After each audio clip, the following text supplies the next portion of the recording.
Hi, guys. Welcome to our new series called Free People. This is week 1, and this series is all about how freedom and rules and authority and all of that cool stuff mix in the Bible and what that says about us. So, with that said, I'm going to start with this question. And my question is, what's one rule you hate to follow, and why do you hate it? Be thinking about that, because I thought that was an interesting question. And as I thought about it, I was like, speed limits. See, guys, I like to go fast. And ultimately, I am a rule follower, like to a T. Don't like to get in trouble. Don't want to disappoint anyone. Don't like to challenge the rules. I like the rules. So I follow the speed limit. I promise I do. And I believe that the speed limit is good because ultimately I would not want everyone else going fast. I just wish that it didn't apply to me. And I feel like we all have rules like that in our lives where we're like, if only this could just apply to everyone else but me. And that's not the reality of life, and that's okay. But so I started to think about how we're just kind of surrounded by rules in like all of our different settings. Like you have rules at school, you have rules in your specific classroom probably, you have rules for sports, you have rules maybe in your own house, and we ultimately have laws that we live by, like in our country. So we're surrounded by rules, and rules provide us with structure. And so structure is a really interesting thing, actually, because while it can feel really confining and feel maybe like oppressive at times, like we can't live how we want to, like those rules and that structure actually provide us with freedom. Because for me, again, I like rules, but those rules, like in my mind, create a boundary, like a set boundary of what I can and cannot do. And so rather than having to guess what I can and cannot do and having to push the boundaries and push buttons to figure out like what's the vibe, like I can live by those rules and more fully be myself because I find comfort in the fact that everybody else is following the same rules that I am. And so we're going to be looking at some rules within the Bible and kind of what that looks like for us and what that looked like in the Bible. So we're going to start in Matthew 22, verse 35 through 40.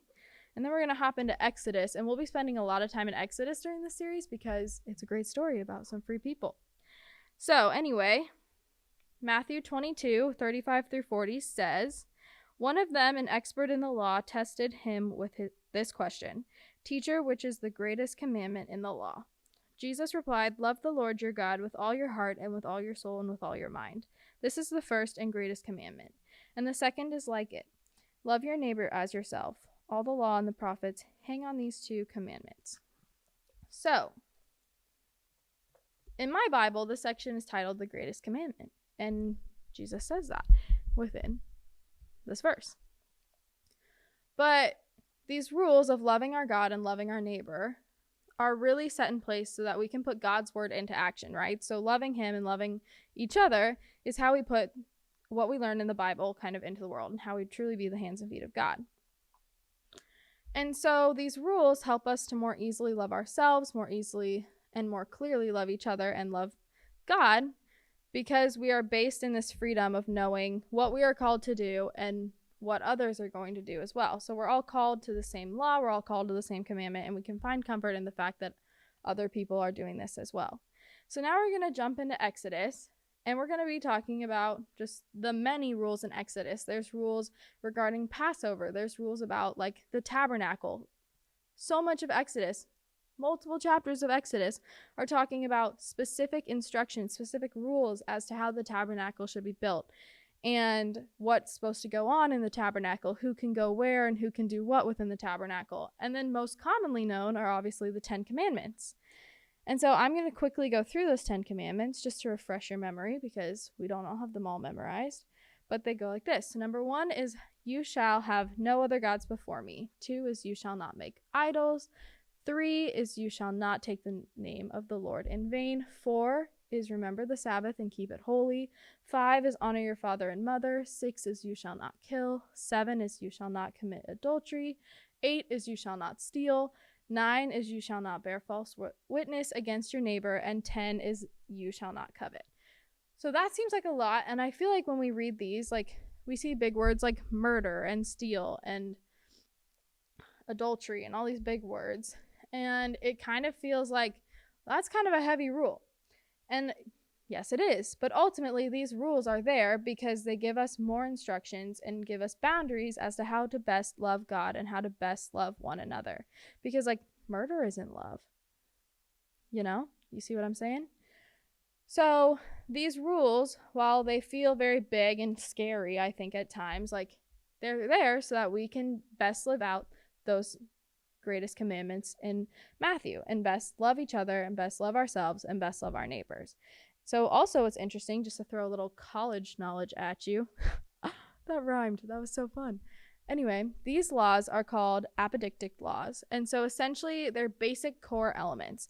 And so there's other laws in the Bible where God says, if you do this, this will happen. But in these rules, these are just like overarching. Everybody's got to follow them because they do what we are called to do. If we are called to love God and we're called to love one another, these rules list out boundaries as to how we can best do that.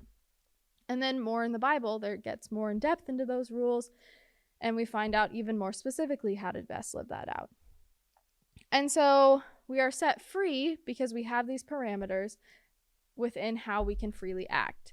And so that's really helpful because we are able to freely love each other and love God.